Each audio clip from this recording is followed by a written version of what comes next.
mid-60s, a major change took place in the character of the fighting in Vietnam. Large numbers of American combat troops began to arrive. Until then, the fighting had been handled by Vietnamese forces, with American troops serving primarily as advisors. The enemy, unable to defeat this combination with primarily guerrilla-type forces and operations, had begun bringing in regular North Vietnamese Army units in large numbers.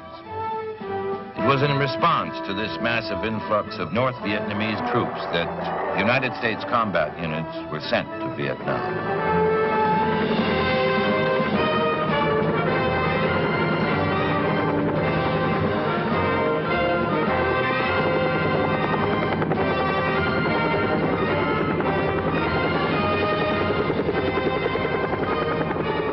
These troops did what they came to do. They carried the fight to the enemy where he lived. The aims of the aggressor were checked again. And at the same time, the armed forces of South Vietnam were growing both in size and capability. This took a big jump forward when the national mobilization laws were enacted. Throughout Vietnam, it was recognized that providing real security for all the people was essential. And that if the job were to stick, it would have to be done by the government of South Vietnam itself.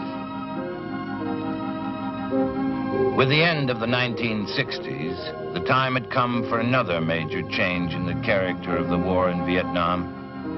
That is, free world forces would begin to phase out of the war as the people and the armed forces of South Vietnam became capable of filling the gap. The term that has been used to describe this change is Vietnamization of the war. Vietnamization means Vietnamese armed forces taking over, but it also means, it has to mean, a great deal more. How much more? Every Vietnamese soldier is helped to understand, since so much of the effectiveness of this effort will depend upon him. He learns that Vietnamization also means pacification, and that both terms take in a wide range of action: military, political, psychological, civic, social, economic. All of these, as they go forward, mean progress to peace.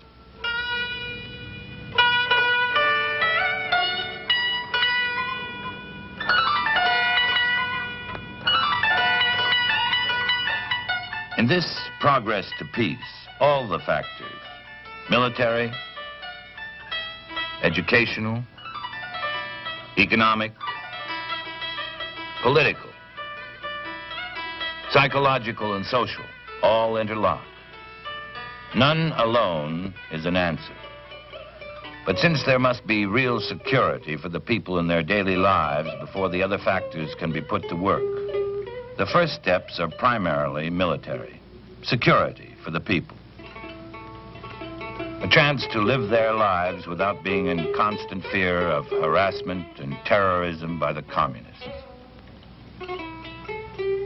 The Vietnamese army, as it grows in size, experience, and capability, is making strides toward attaining this initial goal, taking over step by carefully coordinated step the areas of responsibility that have been held by American combat units.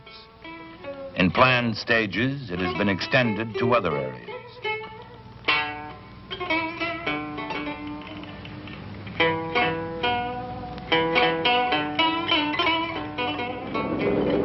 The Vietnamese Navy continues to function off the shores of Vietnam, keeping watch over the sea approaches.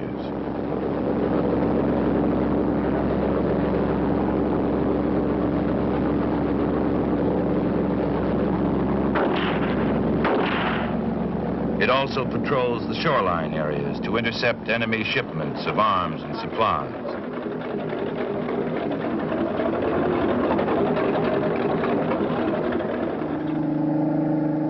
The Vietnamese Navy has also taken over from the United States Armed Forces in the highly effective riverine operations in the Mekong Delta country.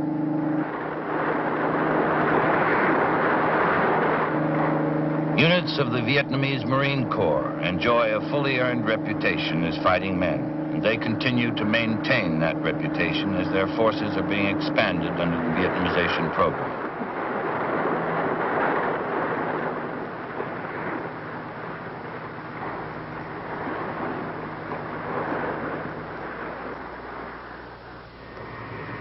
The Vietnamese Air Force has not yet reached a level of size that will enable it to meet fully the needs of combat over the whole nation.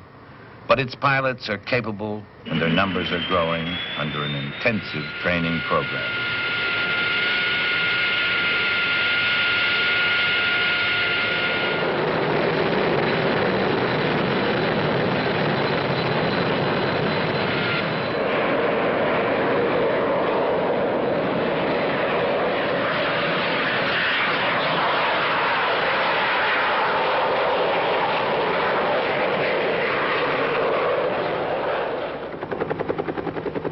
The same kind of training effort is being applied to the pilots of helicopters as the Vietnamese armed forces push toward the day when they can meet all their combat and combat support needs using their own people.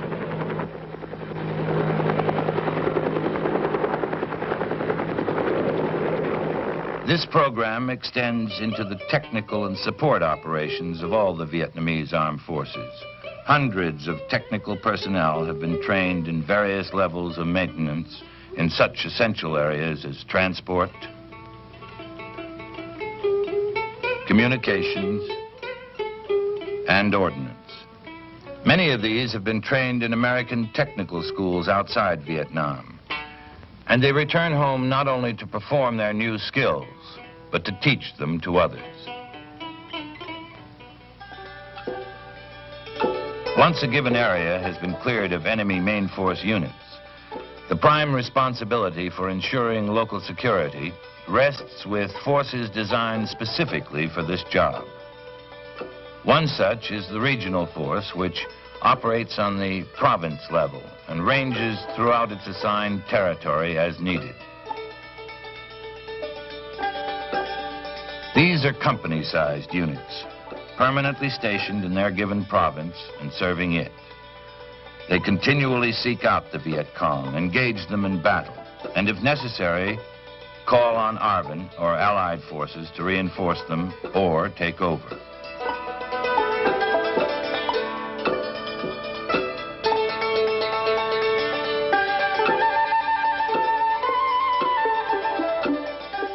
At the district level, the platoon-sized units of the popular forces function. These are not as mobile as the regional forces. They rarely go far from their own hamlet. But they form an important part of the structure designed by the Vietnamese government to attain and then maintain security for the people. The popular forces typically protect points of control and communications in and around the towns and hamlets, checkpoints, government installations, warehouses, bridges, as well as the perimeters of the communities themselves. Both the regional and popular forces can call on the mobile advisory teams of the United States Army for advice and training help. Such teams assigned to province areas work with and through the province and district chiefs. At their request, the teams go wherever they're needed to help regional and popular forces improve their operations and do an even better job of providing for security on a local basis. On a still more local level, in the villages and in the hamlets, boys and older men participate in the People's Self-Defense Forces. Some women serve, too, in support capacities. The boys and men, either too young or too old for regular military service, do an important job providing village self-defense, mounting regular and successful ambush patrols against the VC.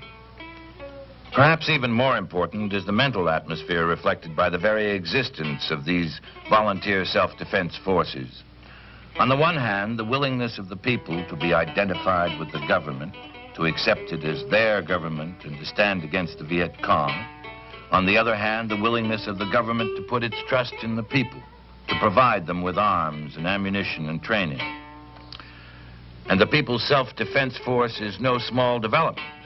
More than 3.5 million villagers have volunteered to take part. In addition to the forces which meet the threat of communist aggression from without, a major emphasis must be placed on rooting out the hidden communist structure within. In the cities of Vietnam and in the towns and hamlets, the National Police provides a prime answer to this need by augmenting the armed forces of South Vietnam. They are, along with the regional and popular forces, increasing the ones who maintain security in areas which have been made secure. More like the town police that we know are the policemen who work at the district and lower levels, assigned to hamlets and villages. They handle the usual things that township police handle: crime, disturbances among citizens, as well as some matters concerning the VC.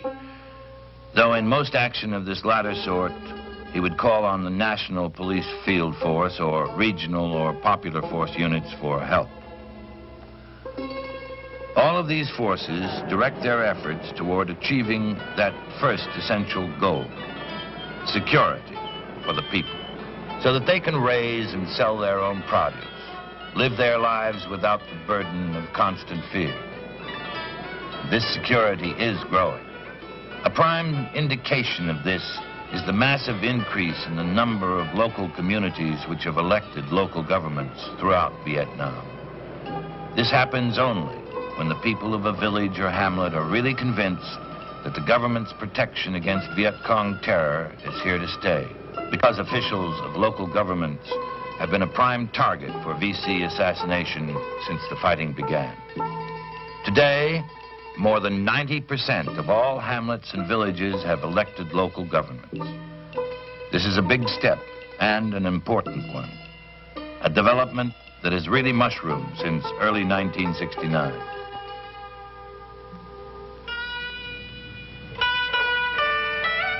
The communist failure to win over the people became even more apparent under the Army of Vietnam and Regional Forces Protection. The South Vietnamese intensified their program of building. New roads, bridges, schools, and other public facilities began to dot the landscape.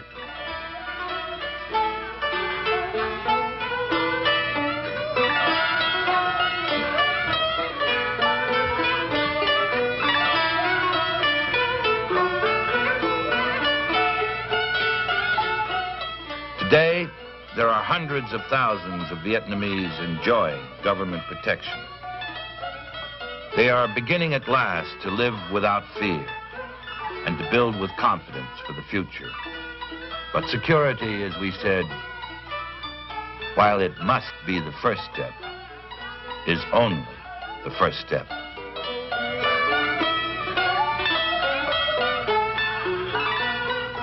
The Vietnamese government's follow-through takes many forms.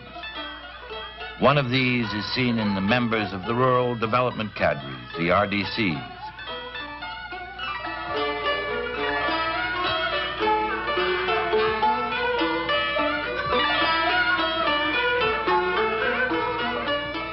They work in specially trained 30-man teams, lightly armed and well able to lead and to teach villagers the techniques of local self-defense.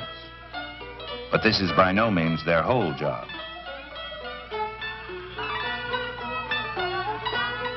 They are also teachers for the children.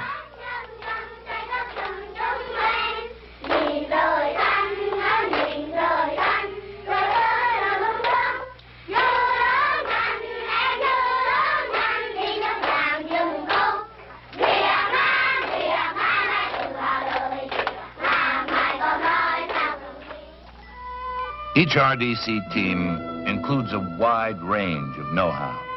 They are trained administrators, people who know how to set up a dispensary and get it running.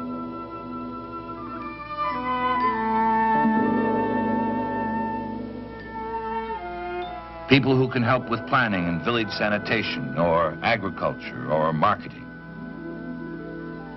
In their own words, they encourage by good example. They live with the people, work with them. They demonstrate by what they do that the government is interested in the people and in helping them help themselves. Working with the newly elected village council, the RDCs help in the planning of community improvements and show the council how to apply to the national government for funds under the Village Self-Help Development Program. In short, they help local self-government and self-development get rolling. And this is filling a long-standing vacuum in terms of local government in Vietnam. Until 1954, in many areas, the entire administrative system, often down to the village level, was run by the French. When they left, the resulting vacuum was made worse, as the Viet Cong systematically murdered village leaders and teachers. Now, with more than 9 out of 10 hamlets and villages working under elected local governments, the situation is changing for the better. Many of the new capabilities that are helping the entire nation are cultivated here at the training facility called the National Cadre Training Center at Vung Tau. Newly elected hamlet officials receive training here to help them get started in the business of local government.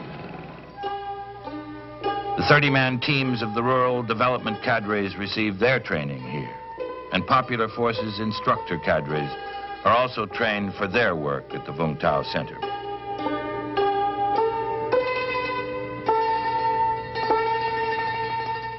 Village technical people, such as village sanitation chiefs, dispensary personnel, and administrative specialists are schooled here too. All of these people go back to their villages and hamlets with at least basic know-how to guide them as they begin working out the social and civic and economic progress of their individual community.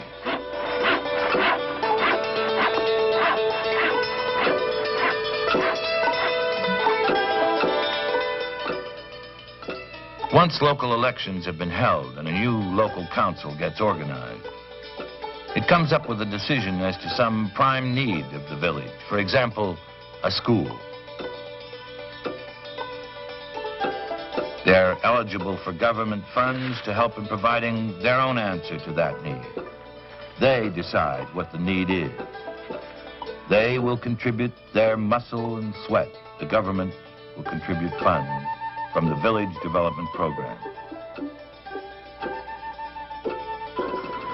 If the project is fairly large scale, perhaps some materials will be provided by AID, the American Agency for International Development, and technical help by the Vietnamese government. Another vital effort being made by the government with U.S. help is the continuing program of improving and extending the road and waterway networks of Vietnam.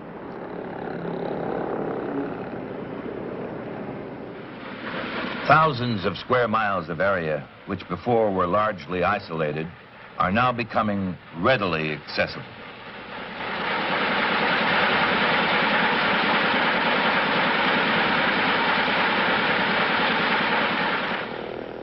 Primary roads and waterways provide a tremendous boost to economic activity, create ready avenues for the movement of goods of all kinds. They are also vital to the development of local governments. If the VC can keep a village isolated, they can keep it dominated. Every road means just that much less isolation.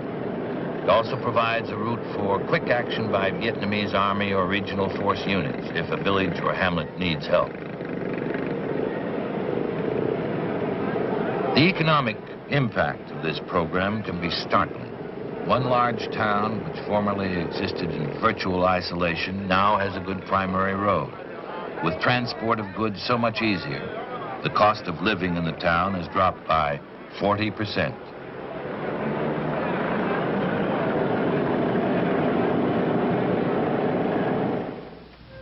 Another sweeping element of change in the pacification effort is the land reform program. The government is in the process of transferring ownership to the farmers who work the land and compensating the former owners. Former colonial lands have been given over to local ownership, and the program calls for more action in the same direction as more and more areas are made secure. People living and working on land that now belongs to them, not someone else. This, too, is a factor in people identifying with the government.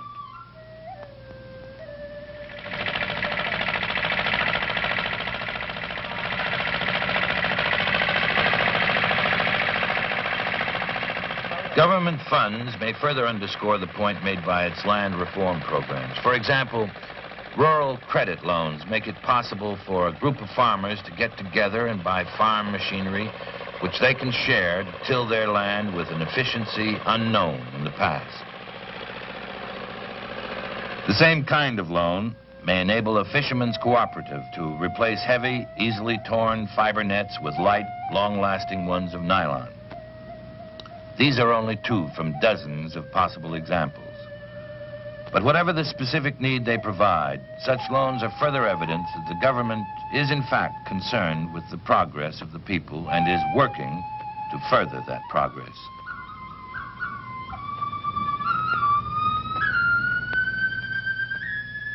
The staple crop of Asia, of course, is rice. And a major step forward in the economy of South Vietnam has been the introduction of the so-called miracle rice, designated IR8. This high-yield rice produces 2 to 3 times greater volume at harvest time. Once the farmers realized this, the planting goals were quickly exceeded. In fact, self-sufficiency in rice is now in sight for the Republic of Vietnam, even in excess for export. It's a giant step toward one of the cornerstones of peace, a stronger, more self-sufficient economy.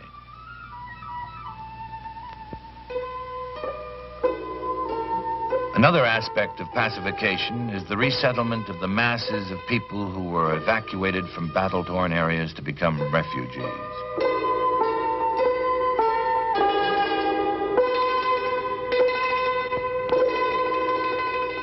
With wider security being established throughout the country, there has been great progress in resettlement.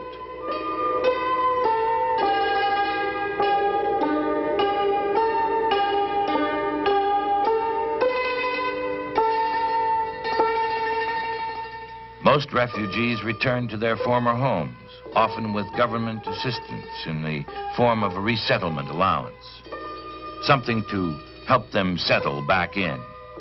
The price of a new cow or tin roofing to rebuild their house, depending on what they've lost and what they need to get started again. Those who don't return to their home areas often go to new locations, perhaps to lands provided under the land reform program. Or they may simply decide that the refugee hamlet in which they've been living can be a self-supporting community. They've put down new roots, established a new way of life. They elect officials for their new community and go to work to make it thrive.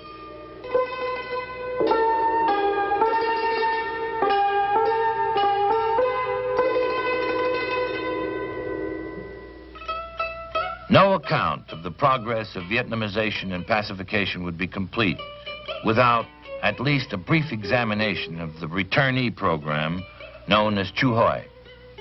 This is a government program which offers full amnesty to Viet Cong and even North Vietnamese army troops who decide to leave the communist ranks and join with the South. The VC, or NVA man who makes this decision, is sent to a center where he receives food, clothing, and medical care. He is sent through a course of re-indoctrination. Between 1965 and the end of 1970, more than 150,000 Viet Cong and North Vietnamese Army soldiers have come over to the South. Before the returnee leaves the Chu Hoi Center, he is taught a trade. He then goes to a Chu Hoi village or back to his home. He, too, has become one committed to the Republic of Vietnam because he knows that he is now a Viet Cong target. But he also knows that his amnesty goes all the way. He is a fully accepted citizen. He can qualify to vote or serve in regional or popular forces back in his home region. The Chu Hoi returnee may work with an armed propaganda team, going out to tell the story of his own experience to the VC in the countryside, in an effort to persuade others that the Chu Hoi program does in fact mean what it says. genuine amnesty. All of these activities, programs, policies, have as their objective the attainment of a situation in which the people of Vietnam can determine the way they want to live their lives and then live them free from constant fear. As large numbers of American forces are returned home, Vietnamization proceeds.